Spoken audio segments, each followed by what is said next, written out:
Good morning po mga katropa. Welcome sa ating Wake Up Day 3 po sa PNR NACR South. Sa portion po ng Barangay Putatan,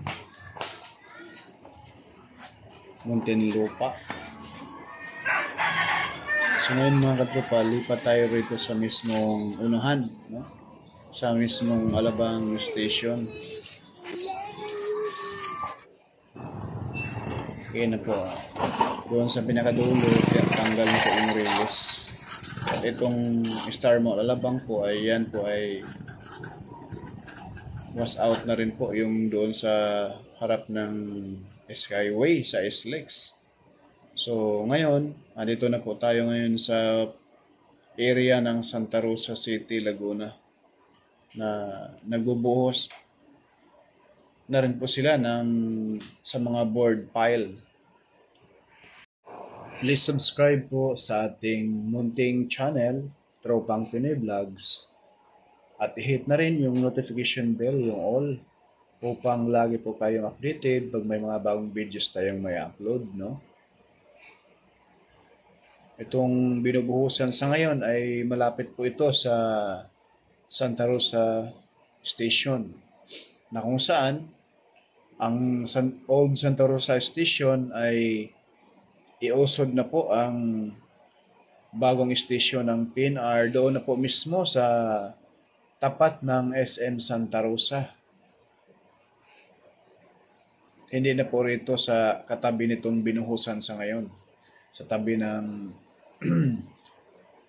National Road ng Santa Rosa City, Laguna. And medyo makulimlim, maambon mga katropa, pero tuloy-tuloy yung pagbuhos dyan sa board pile.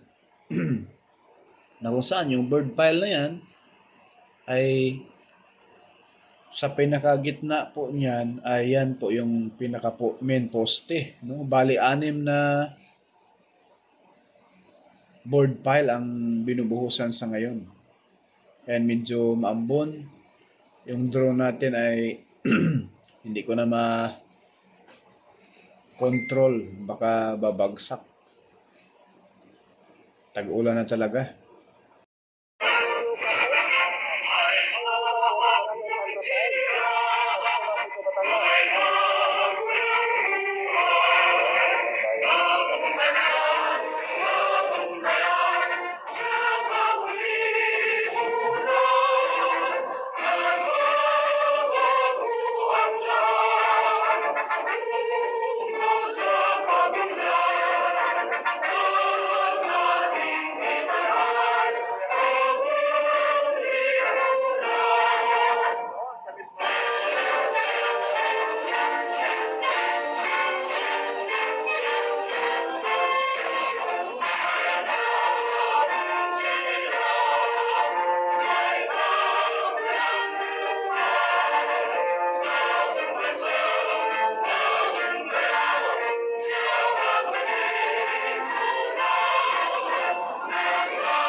masilahin po natin mga katropa yung mismong mga heavy equipment dyan.